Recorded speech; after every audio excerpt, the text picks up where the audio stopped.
Shutdown lepnaba Kuki Josin Changhannaba Manipur Police na FNCC da Changhannaba Manipur Police na Naga singi maruiba lupama oriba Foothills Naga Coordination Committee FNCC da shutdown lepnaba masung Kuki Jo Furuf ki miyoi sing Naga na kundam mafamda Changhannaba Changhannaba Police official amana phongdokibagi matungina Police Headquarters da ngarang FNCC gi makok thongba luchingba sing amasung senior police official singa unaduna hiramasagi matang da kupna khanaki FNCC na pukhalagwa wafam sing kupna khanaraba matungda matang matamgi matung inna mathau taba thabak thoram sing pahet kani hana thajaba pikhi hairi state asida ing tapa phibam hanjil hannabagi damak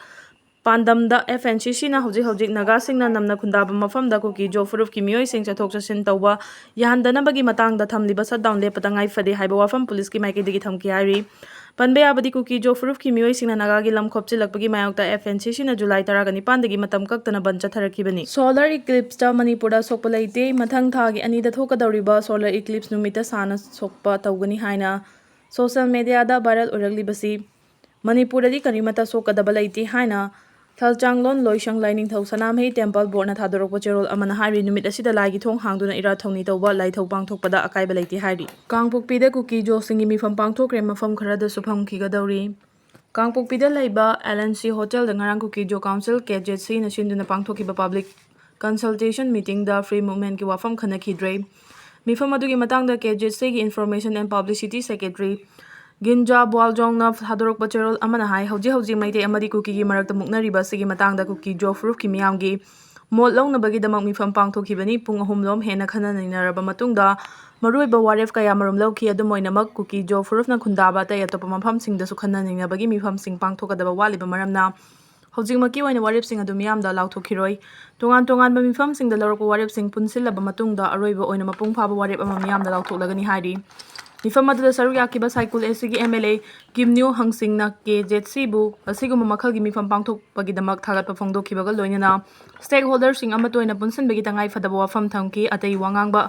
miyoi singnasu hojik oriba phibamgi matangda khanaki siada magnitude 8.8 yauna yuwa hakraba tungda mafam kayada sathiraba tsunami thokle Japan da miyoi million ani safagadaba mafamda leinaba khangankhre Malemgi oina khwaidagi kanba Richter scale da 8.8 yauna yuwa habigi thawdo amang asi ayuk Russia gi Kamchatka peninsula da thokhraba matungda Northern Pacific region da laiba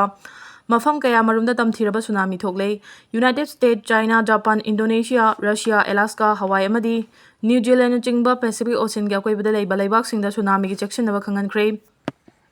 Japan gi oina samudra khungbanda khundaba miyoi million ani safagadaba mafamda leinanaba khangankhre Tsunami gi wave asi meter 3 dagi 5 fawa wangna lakpe yai haina cheksin warosu thamla ragli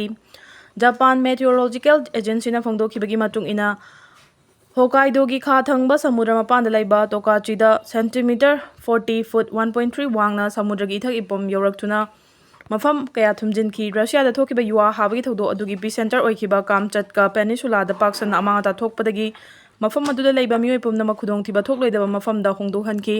adum oinamak misi mina amasung asopan yawbagi report laitri Chiraksida Pacific Tsunami Warning Center gi report amana hai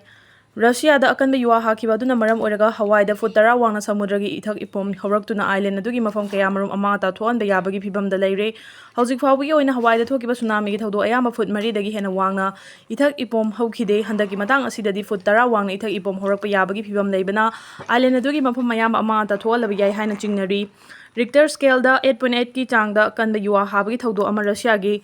Petropavlovsk Kamchatka da thokraba matungda Pacific Ocean manaknang laiba mafam ayambada tsunami thorakpadagi amangada thoankhibani hairi Cancer makhal kharadi vaccine kapthoklaga ngakthokpa ngamle report Cancer makhal kharadi chahi nauringaida matam chana vaccine kaplabadi ngakthokpa ngamle haina report amana phongdokli nupi oibisingda toina thengnaganba cervical cancer ngakthoknabagi dama Kerala gi Health Department of State adugi mahai tampham loisang pumnamakta class 10 amadi 12 tamdibi mahai roisingda human Papilloma virus HPV vaccine kapagi thawrang lokotpa hawkre World Health Organization WHO na piba guideline gi matung ina state adugi awang bathaki mifam ama pangthoklaba matungda vaccine kapnaba thawrang lokholakpani haina Health Minister Bina George na phongdokhi vaccine asi kanaguma miyoi amana masagi chahi 9 surakpadagi na 13 fawbi manungda kaplabadi cervical cancer ngakthokpa ngami masagi chahi 13 suraba miyoi fawba vaccine asi kapthokpada kanaba phangi hairi cancer makhal kharadi HPV na thoanba maramna vaccine asi matam chana kaphawrabadi cancer makhal khara ngakthokpa ngambagi khudam thengnare vaccine kapada khwaidi kanaba phangba chahi matangdi masagi chahi 12 dagi 12 fawgi manungda laiba miyoisingni adum oinamok masagi chahi 13 suruba miyoida vaccine kapa tarabasu kanaba phangbagi khudam thengnare haidi Amoromda liver cancer ngakthonabagidama mipum khudingmak matam chana hepatitis B vaccine kapthokpa mathau tai haina report amana phongdokli report asina hai miyoibada hepatitis B haina khangnaba liver gi anaba se hepatitis B virus SBB na thoanbani mipum khudingmak matam chana vaccine asi kapthokpagi tangai fadaba lai haina Center for Diseases Control and Prevention gi report amana phongdokli pokpada ngariba angangdagi hawraga chahi matang khudingmakta leiba miyoy khudingmakta vaccine kapa mathau tai kariguma vaccine asi kafaudrabadi hepatitis B na infect torpa matamda liver cirrhosis amasung liver cancer ohelakpa yai malemda hujik liver cancer nabagi chang wangkhalakpaga loinana kumja 2050 Yaurakpadadi chahi khudingi miyoy million 1.52 liver cancer na nahalakpa yai haina global cancer observatory na Lancet Medical Journal da phonglakpa report amana hairi adumoinamak matam chana vaccine kapaga loinana mathau taba section tharang lokhot haurabadi laina asing ngakthokpa ngami hairi